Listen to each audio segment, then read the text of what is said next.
Welcome to రాజనీతి. ఆంధ్రప్రదేశ్లో ఎమ్మెల్సీలు పార్టీ మారుతూ ఉన్నారు.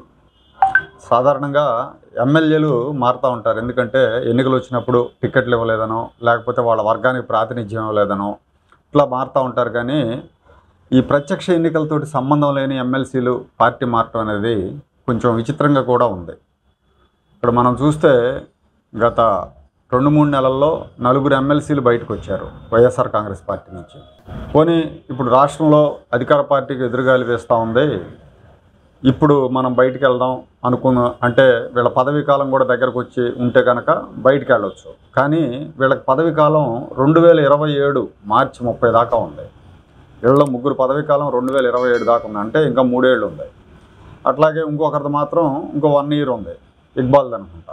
వీళ్ళకి ప్రతిపక్ష పార్టీలో చేరినంత మాత్రం ఆ పార్టీలు టికెట్లు కూడా ఏం ఆఫర్ చేయలేదు.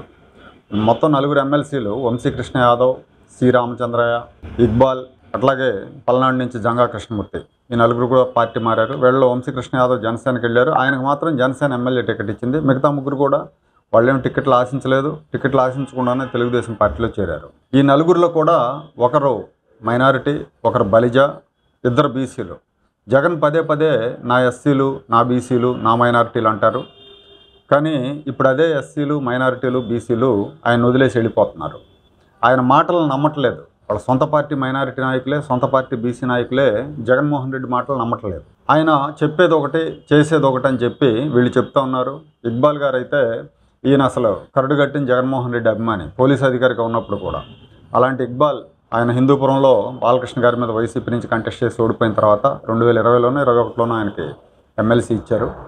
ఆయన ఏమంటారంటే జగన్ అంతా కూడా మైనారిటీల మీద బూటక ప్రేమ, బీసీల మీద బూటక ప్రేమ, నాకు టికెట్ ఇవ్వలేదని నేను వైసీపీ నుంచి బయటకు వెళ్ళలేదు, నా ఆత్మగౌరవానికి, నా వ్యక్తిత్వానికి జగన్మోహన్ రెడ్డి భంగం కలిగించాడు కాబట్టే నేను తెలుగుదేశం పార్టీలో చేరుతున్నా అని చెప్పి ఇక్బాల్ అన్నారు. ఇంకా సి రామచంద్రయ్య గారు అయితే జగన్మోహన్ రెడ్డి గారిని బాగా, ఆయన ప్రతిపక్షంలో ఎప్పుడో 2014 ముందే జగన్తో చేరిపోయాడు. ఆయన చంద్రబాబు మీద ఆ రోజుల్లో తీవ్రమైన విమర్శలు చేశారు. జగన్ బాగా వెనకేసుకొని వచ్చాడు. అలాంటి సి రామచంద్రయ్య జగన్మోహన్ రెడ్డి పాలనలో రాష్ట్రం సర్వనాశనం అయిపోయింది, ఈ రాష్ట్రం బాగుపడాలంటే మళ్ళీ చంద్రబాబు నాయుడు గారు ముఖ్యమంత్రి అయితేనే తప్ప వేరే గత్యంతరం లేదు, నాకే పదవి ఇవ్వకపోయినా పర్లేదు, ఈ జగన్మోహన్ రెడ్డిని ఓడించడానికి నేను తెలుగుదేశం పార్టీలో చేరుతున్నా అని చెప్పి ఆయన వెళ్ళిపోయారు. పల్నాడు జిల్లాలో జంగా కృష్ణమూర్తి గారు, ఆయన బీసీ నాయకుడు, గురజాల ఎమ్మెల్యేగా పనిచేశారు.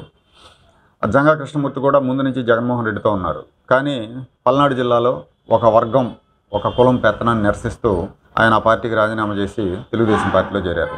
ప్రత్యక్ష ఎన్నికలతో సంబంధం లేకపోయినా పదవీ కాలం ఇంకా 2-3 ఏళ్ళు ఉన్నా కూడా ఎమ్మెల్సీలు వైసీపీని వీడుతున్నారంటే ఆ పార్టీకి మూడిందనుకోవాలి, ఆ పార్టీకి ఎదురుగాలి మొదలైందనుకోవాలి. ఎందుకంటే పదవులకు కూడా రాజీనామా చేసి, పదవులకు పార్టీలకు 2కి కూడా రాజీనామాలు చేయడానికి వీళ్ళేం పాతకాలంలో ఉన్న సత్యాలు కాదు.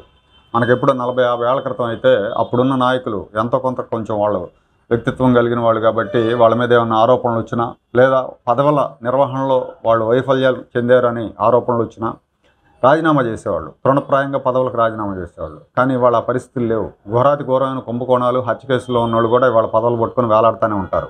అలాంటి ఈ రోజుల్లో వీళ్ళందరూ బయటపడుతున్నారంటే అదేదో సామెత చెప్పినట్టు ముప్పుని పసిగట్టి ఎవరికి వాళ్ళే దొరికినంత, అంటే మునిగిపోతున్న పడవలోంచి దూకుతారు చూడండి, ఆ టైప్లో బయటపడుతున్నారని అనుకోవాలి మనం. నిన్న మొన్న మనం రాజకీయ జ్యోతిష్కుడు, ప్రముఖ వ్యూహకర్త ప్రశాంత్ కిషోర్ గారు, ఆయన కూడా ఏదో ఒక ఇంటర్వ్యూలో చెప్పారు, ఆంధ్రప్రదేశ్లో జగన్మోహన్ రెడ్డి గారు గెలవటం చాలా కష్టం, అసాధ్యం అని చెప్పారు. ఆంధ్ర అభివృద్ధికి దూరం అయింది, జస్ట్ ఏదంటే ఒక ప్రొవైడర్ లాగా మారారు జగన్మోహన్ రెడ్డి, అభివృద్ధికి లేదు కానీ ఏదో తాయిలాలు ఇచ్చి ప్రజలకి నెట్టుకొస్తూ ఉన్నారు, ప్రజలు దీన్ని ఆమోదించరు, ఈసారి ఖచ్చితంగా ఆయన ఓడిపోతారని కూడా చెప్పారు. సో దీంతో ప్రశాంత్ కిషోర్ లాంటి వాడే ఇలా చెప్తున్నాడు అనేసరికి వైసీపీలో మిగతా నాయకుల్లో, చాలామంది నాయకుల్లో కూడా భయాందోళనలు మొదలయ్యాయి. రాబోయే రోజుల్లో ఎట్లా ఉంటుందంటే ఎన్నికలు దగ్గర పడే కొద్దీ మాకు పదవి లేకపోయినా పర్లేదు, మేము పార్టీలోకి వచ్చేస్తూ ఉంటారు, తెలుగుదేశంలోకి కావచ్చు, జనసేనలోకి కావచ్చు, బీజేపీలోకి కావచ్చు. ఎందుకంటే వీళ్ళలో కొంతమంది అరాచకాలు చేసిన వాళ్ళు ఉన్నారు ఈ 5 ఏళ్లలో. వీళ్ళందరూ కూడా దానికి ఫలితాన్ని అనుభవించాల్సి ఉంటుంది రేపు పొద్దున వైసీపీలో ఉంటే.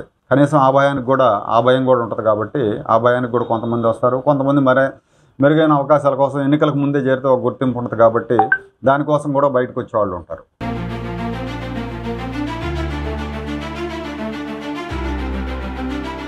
Like, share and subscribe to Rajaniti channel.